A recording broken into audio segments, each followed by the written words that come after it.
It's the end of American democracy. We're looking down the barrel of a hostile government takeover by an authoritarian executive. He's been deemed above the law by the Supreme Court. The Republican Party is refusing to impose even the most moderate check against his egregious power grabs and blatant corruption. The economic elite are groveling at his feet. The Democratic Party is so atrophied and confused that they're barely even a party, let alone an opposition. And his base is cheering him on, even suggesting a third term. We're screwed. Screwed, I tell you. Suck it, libtard. But don't you get it? When a president can just order people disappeared into a foreign gulag without any respect for rights, nobody's safe. Nobody can be secure in their rights if there are segments of the population being denied theirs. It's only a matter of time before the tyrant turns on you. Don't you understand that? What I understand is that I've been working hard my whole life, multiple jobs, up with the sun, and I don't even get home until my kids are in bed, and I still can't make ends meet. If I want my kids to go to college, I'll have to starve. I grew up being told that if you worked hard and you were smart with your money, you could have the American dream. I can't even afford to put new tires on my car. And our politicians in both parties stumble all over each other to fillet the millionaires and billionaires that fund their campaigns. They then sell us a bill of goods on how they're going to bring back good jobs, or they lecture us on how the economy is just fine and we should just be perfectly happy. They're so disconnected from what it's really like for working Americans. They don't listen to citizens who are struggling to just have an average standard of living in what is otherwise the wealthiest country in history. So why shouldn't I get behind an outsider who's saying he's going to burn the whole damn thing down? Look, we tried hope and change, and that was bullshit. So now I'm for anger and destruction. Well, yeah, that's actually a really good point. You know, when you get right down to it, we're really not so different. That, I'm sick of you leftists laying out the red carpet for minorities, criminal immigrants, and trans people. There's a lot of hand-wringing going on right now about the state of American democracy, as well there should be. My hands are practically raw from wringing at this point, but it's not the first time. I remember back in the vile George W. Bush administration when we were having very much the same arguments about an administration taking advantage of the tragedy of 9/11 to impose autocratic rules. He created a legitimized surveillance state with the passing of the USA Patriot Act, instituted a massive intelligence complex with the Department of Homeland Security, and focused the lens on American citizens. He lied us into an unnecessary war with Iraq and instituted a regime of torture against suspected terrorists. The left saw these trespasses as first steps toward autocracy. We were minority voices screaming against the din, saying, hey, we can't turn our backs on democracy just because these are scary times. America is a democratic nation.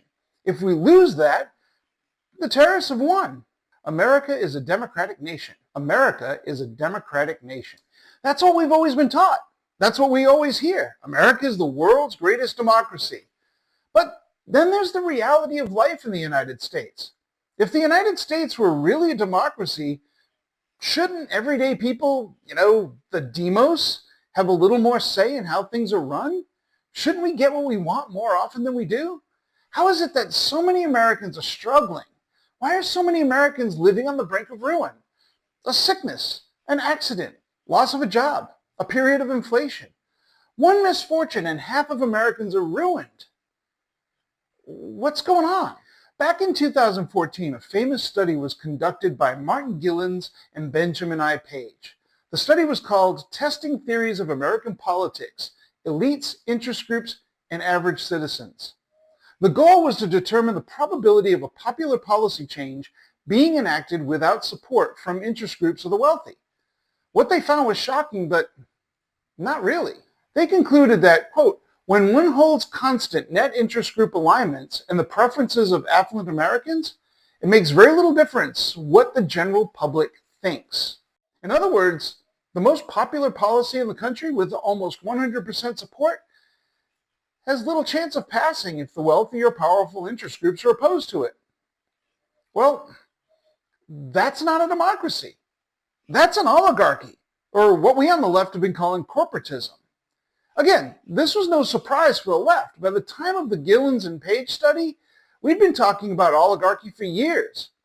In 2002, Ralph Nader, yes, that Ralph Nader, wrote, quote, "Citizens groups were being shut out of the process, squeezed out of forums, rendered more voiceless and powerless with each year of rampaging corporatism."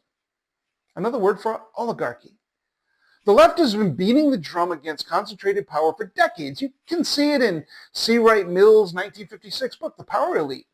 Go even further to the muckrakers of the early 20th century like Upton Sinclair. Even Mark Twain in his commentary on the Gilded Age. Henry George in the 1870s. I could go on. If the elite have wielded disproportionate power throughout American history, how can we say that the United States is a democracy? So this episode of the Mad Sociologist in the News takes a deeper dive into what we mean when we talk about American democracy.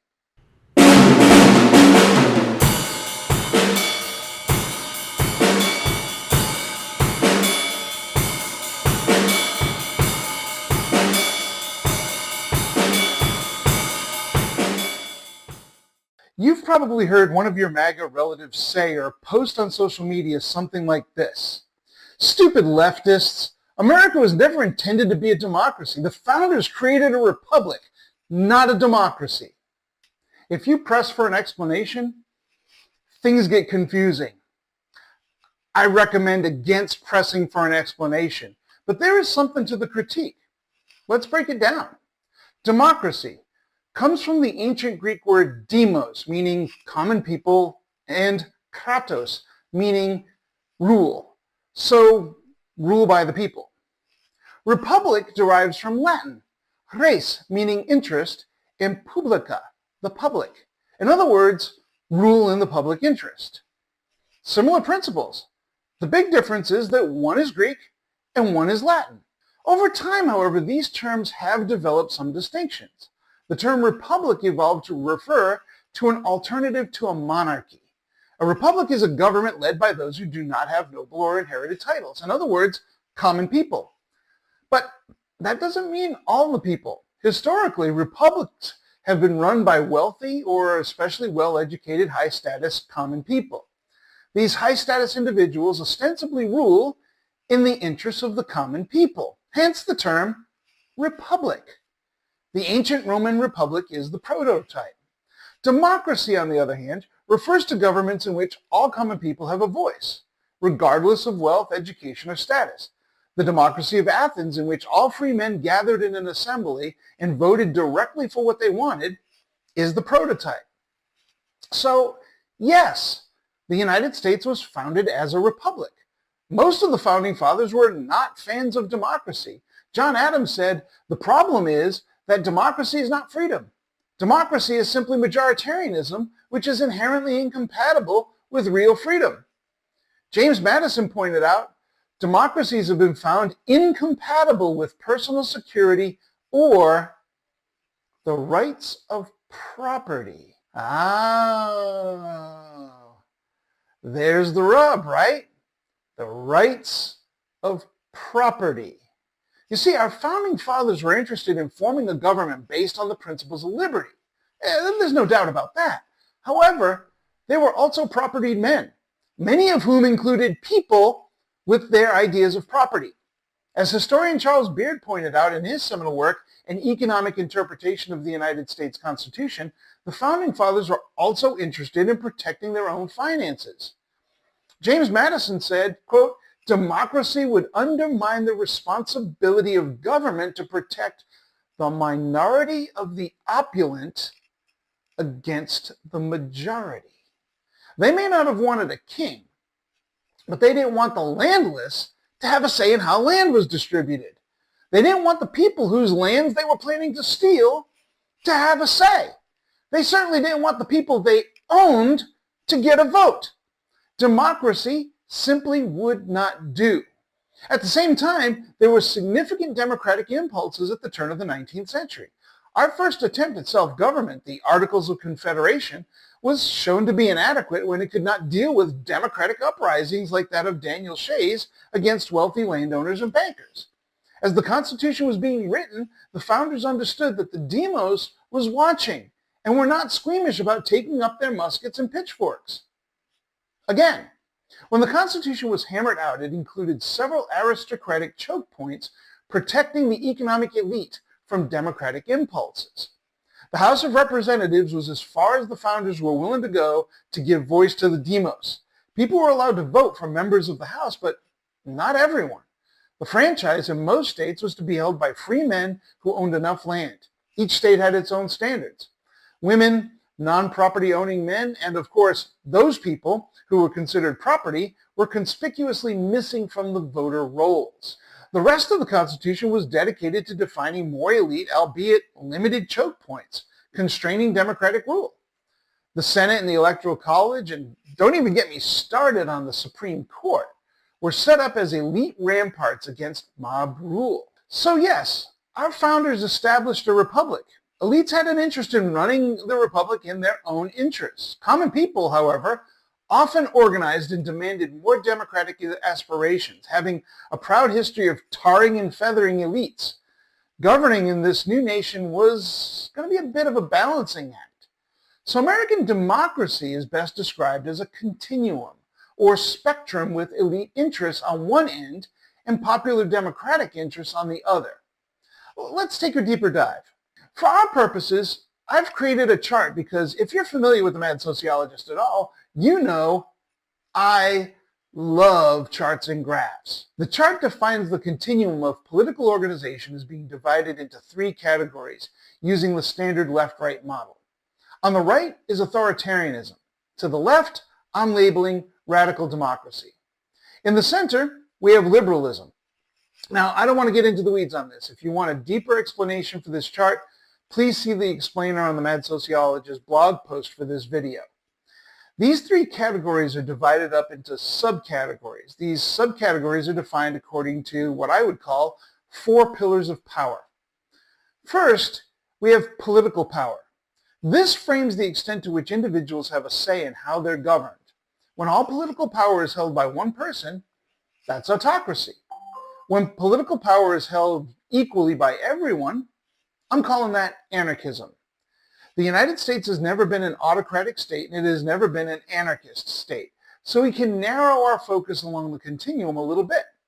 We should expect that a democratic society would be one in which everyone has a say in how they're governed, everyone should be allowed to vote, and people should be able to freely associate with political parties or organizations that work toward their interests.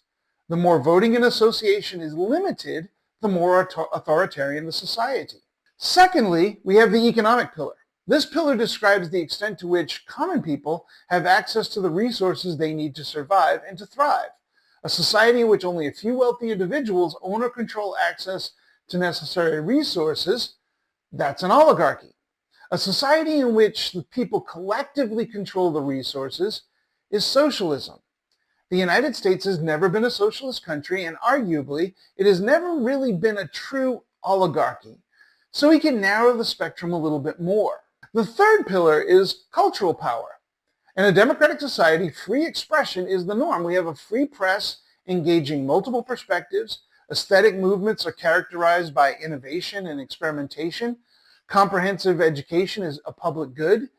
To accommodate diverse perspectives, democratic society values tolerance and openness to new ideas with a wide ecosystem of subcultures. The more authoritarian, the more culture is requisitioned for propaganda and ideological control. The fourth, and arguably the most important pillar, is individual rights. The most significant argument against democracy is that concerning the tyranny of the majority.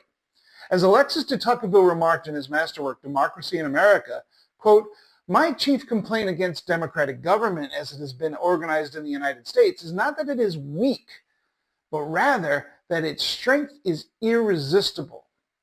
A democratic society must have an intrinsic respect for individual human rights against which none, even the most powerful, even the majority, may not trespass.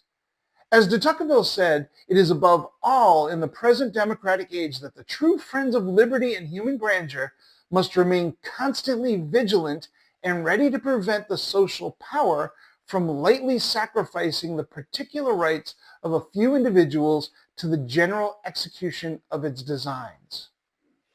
The concept of individual rights in a democratic society should be more than a universally accepted norm. It should be sacrosanct, and violation of these rights should be universally condemned, regardless of party, regardless of affiliation, or personal identity. Defense of rights must be in the hands of the demos. Depending on the state or an individual to protect universal rights means the people are only as free as that state or that individual deems worthy. In other words, we hold these truths to be self-evident that all human beings are created equal, that the fact of their humanity endows them with inalienable rights, that among these are life, liberty, and the pursuit of happiness. Jefferson got pretty close. Based on these four pillars, it's not controversial to say that the United States today is certainly more democratic than it was at the time of our founding. Yet, I would also argue that the United States today is significantly less democratic than it was when I was born. What's going on? Well, it turns out that history is not linear, at least when it comes to democracy. Whereas the trend in the United States has been toward increasing democracy, or largely to the left on the continuum, these trends have not been even. Periods of increased democracy have been punctuated by eras of consolidated authoritarianism. This truth is further complicated by the fact that throughout U.S. history, democratic, liberal, and authoritarian systems have existed side by side at the same time. Society is never squarely under one category across the board. So this leads to a couple of questions. What are the forces that move society to the left and right on the power spectrum, and what can we do to help push our society in the direction we want? And in my case, and probably most of your cases, to the left and toward greater democracy. A quick survey of history reveals that there are three forces that push society along the power spectrum: social movements, social change, and crisis. Social movements are instrumental in any free or aspirational democratic society.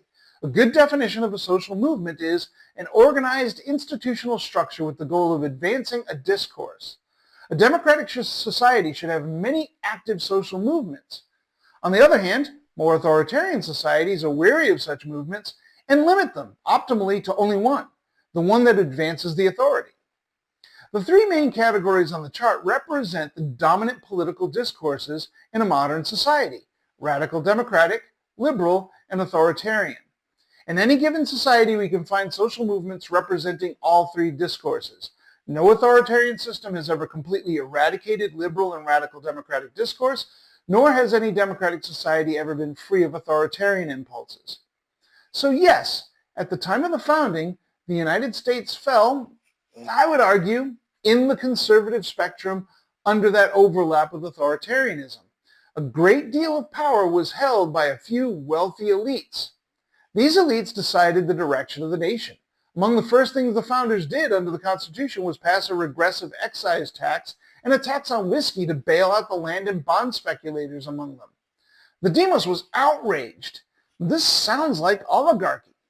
But it wasn't quite an oligarchy. There were many active liberal and radical democratic movements, and the founders could not completely ignore them. There was a democratic uprising against the whiskey tax that had to be suppressed. The founders tried to tamp down democratic impulses, but were never in a position to completely dismiss them. Furthermore, our founders did not share a single vision of the country. Some founders were more sympathetic than others. Some founders, like Thomas Jefferson, did not hesitate to stoke democratic coalitions toward his own ends. He said, quote, "I'm not among those who fear the people. They, and not the rich, are our dependents for continued freedom." He wasn't at all consistent in this, but he had his democratic moments. Sometimes, leaving out the whole owning people thing. In the late 18th century and early 19th century, we see these liberal and radical democratic movements coalesce. Calls for universal manhood suffrage, an anti-slavery movement, labor movements, land occupancy movements. By the time of Alexis de Tocqueville was studying democracy in America, universal white manhood suffrage was the norm in every state. By the middle of the 19th century, the Seneca Falls Convention organized for women's suffrage. The nascent Republican Party housed a radical arm intent on ending slavery. Most states were making provisions for mandatory public schooling. This messy and tumultuous period has been labeled the Age of Democracy. After the Civil War, the United States embarked on what was arguably its largest, most ambitious democratization project in the nation's history, Reconstruction. Millions of emancipated slaves were incorporated into free culture, and millions of male freemen were enfranchised. The feudal privileges remaining in the Southern plantation system were uprooted, and merchant capitalism was growing with the nation's expanding industrial sector, moving toward liberal capitalism. Redeemer parties in the South, however, pushed back against Reconstruction and took over the Southern coalition of the Democratic Party. They passed the Black Codes and instituted Jim Crow, disenfranchised and discriminated against free black citizens. This rightward push along the spectrum was also promulgated by America First movements organized against immigration from Catholic and not-so-white regions of Europe. Furthermore, a titanic capitalist class was accumulating unprecedented oligarchic power. They were referred to as the robber barons. Regardless, the culture was still open enough to make room for democratic movements. Populist uprisings in the West demanded economic reforms and free silver.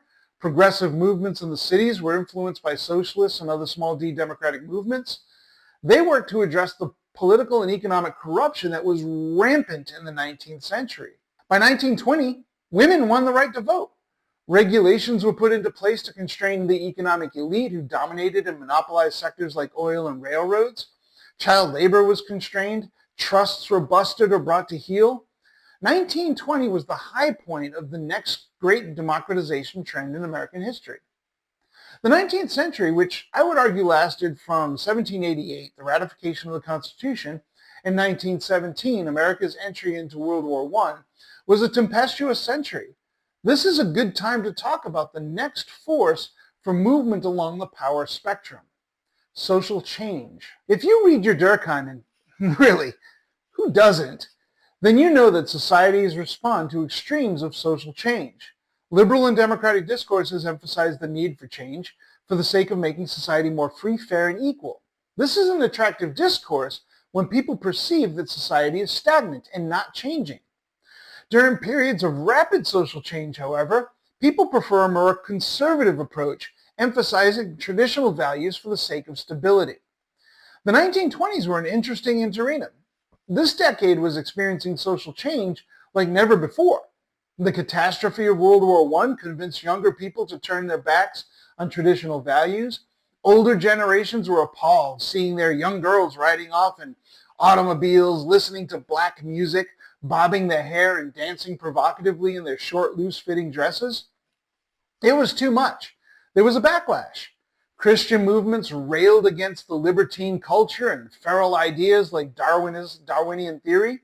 Conservative and liberal movements, fearing an American version of the Russian revolutions, embraced a laissez-faire ideology regarding capitalism, but a not-so-laissez-faire attitude about radical democratic movements. They used authoritarian strategies to suppress left-wing movements during the first Red Scare. Meanwhile, the corporate elite were reveling in their freedom, inventing innovative and reckless ways to speculate in a world of new consumer goods. When the speculators collapsed the global economy, the nation could have gone one of two ways. There was a growing right-wing movement that embraced fascist autocracy. Fortunately, under the leadership of Franklin Roosevelt and the New Deal movement in Congress, the U.S. turned instead to left liberalism, or what we call social democracy. Unions were legitimized and empowered, corporations were regulated, the economic elite were heavily taxed, and that money was used for public goods and redistribution. How did this happen? Shouldn't a social change like the Great Depression have pushed people more to political conservatism?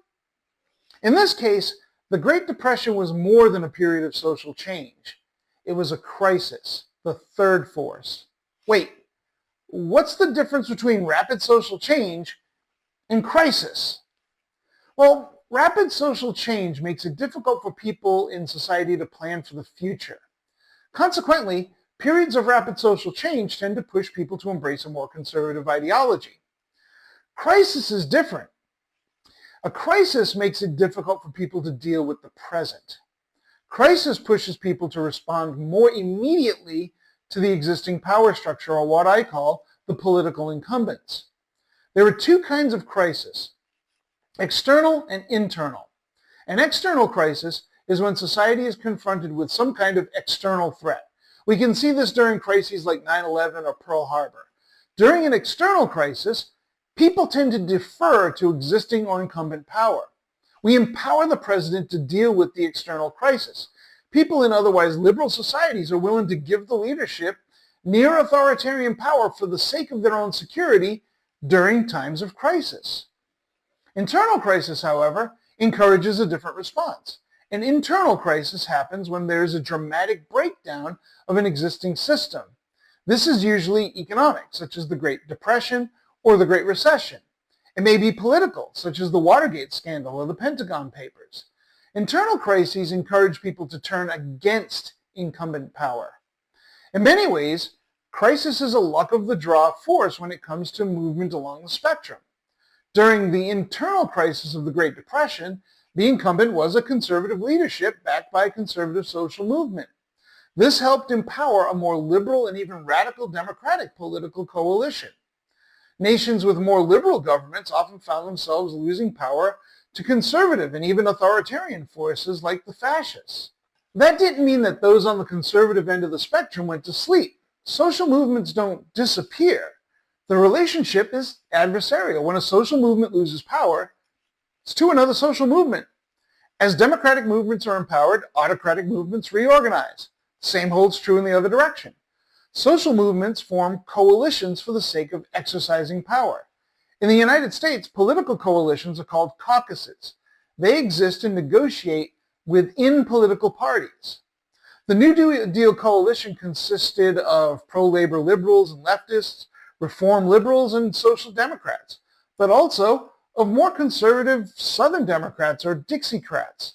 Dixiecrats were fine with many of the liberalizing and democratic reforms, especially those that would be applied in the South, like the Tennessee Valley Authority, but they demanded that the New Deal not apply to African Americans and other minority groups.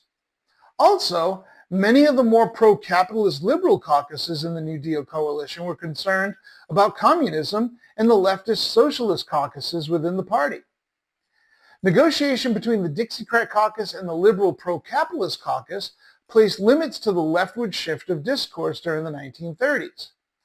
These coalitions are situational and strategic. They're not set in stone. They shift according to the needs of their respective social movements at the time.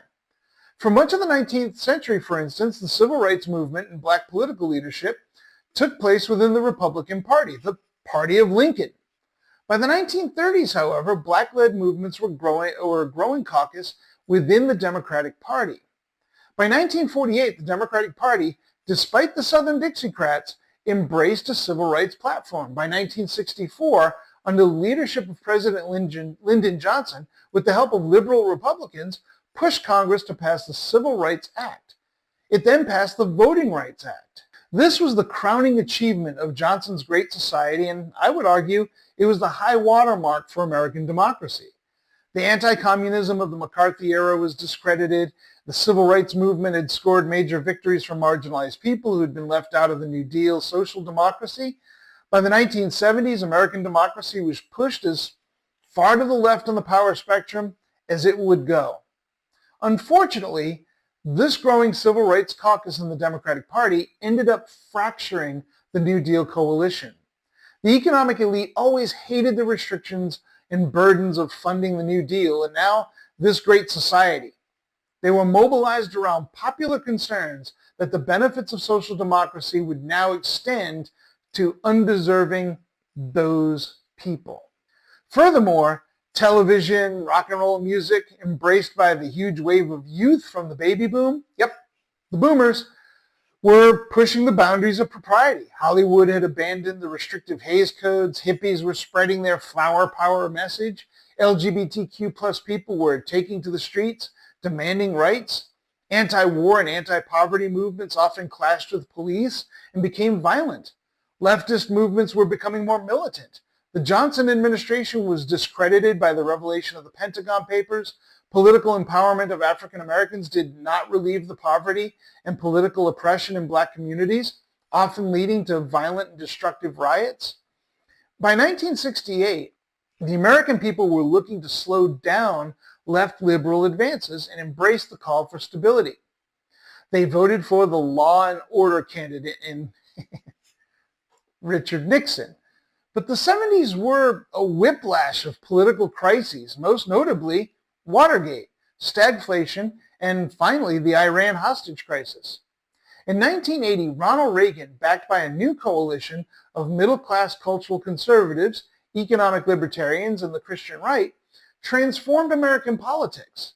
This coalition began the long-desired process of rolling back the New Deal social democracy to create what is referred to as neoliberalism, a prelude to increasing the power of American oligarchs a la the standards of the Gilded Age. From its peak in the 1960s, the trends have been to a rightward swing along the spectrum.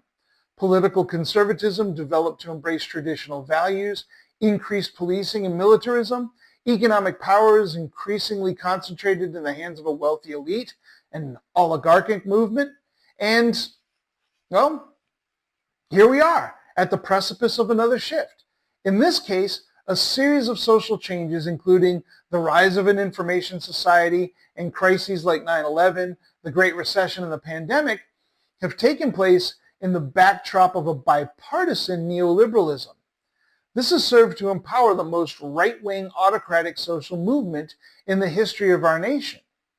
From our perspective, this is a new experience, but in the long sweep of history, what we're experiencing is the same tug of war on the political continuum that has been played out since the beginning. This is not an aberration to American history. This is American history.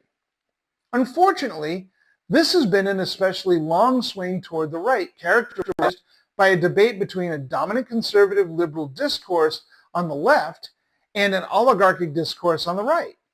Democratic coalitions have been rejected by both parties. Left influence in the discourse has become increasingly anemic. The neoliberal dialectic is characterized by the trickle-down purists and the trickle-down advocates who also like Medicare and Social Security. A serious debate on the merits of liberalism does not exist at a time where classical liberalism has failed most of the people. Again, the Democratic Party, having embraced failed liberalism, is discredited. The Republican Party, once favoring oligarchy, now is embracing autocracy and is offering the only alternative. If there's nothing we can do, let's just throw a hand grenade into the works and be done with it. We can't blame the people for scrambling for security in a time of rapid social change. It's what people do. And we can't blame the oligarchs for being oligarchic. We can't blame the oligarchs for taking advantage of discomforting social change and the resulting crises. All political movements do that. The only question is, what can the left do to move the United States back toward greater democracy? The good news is that just as democratic movements ebb into authoritarian movements, so too do authoritarian movements lose steam and offer opportunities to the Democrats. If we want a small d democratic resistance, it is possible. If we look at the three forces that push discourse along the political spectrum, social movements, social change, and crises, the one force that you have the most agency with is social movements. If you want to promote small d democracy, you need to participate in social movements that do that.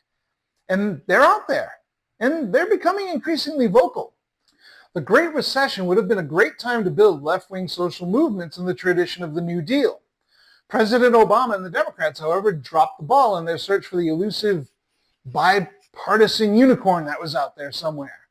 But it wasn't a total loss for the left. In response, millions of people took to the streets demanding justice for the 99%. The Occupy movement was snuffed out using police state tactics, but when those people were pushed from the streets, they gathered in living rooms and kitchens all over the country and organized.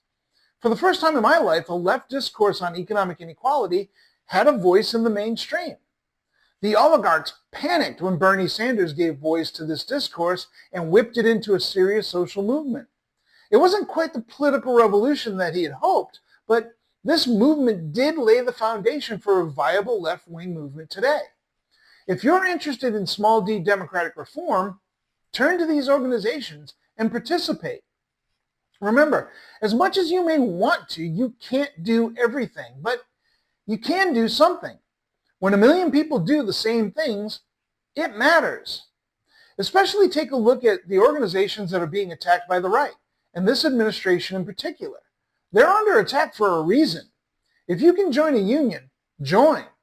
Find reliable and professional independent media and pay for subscriptions.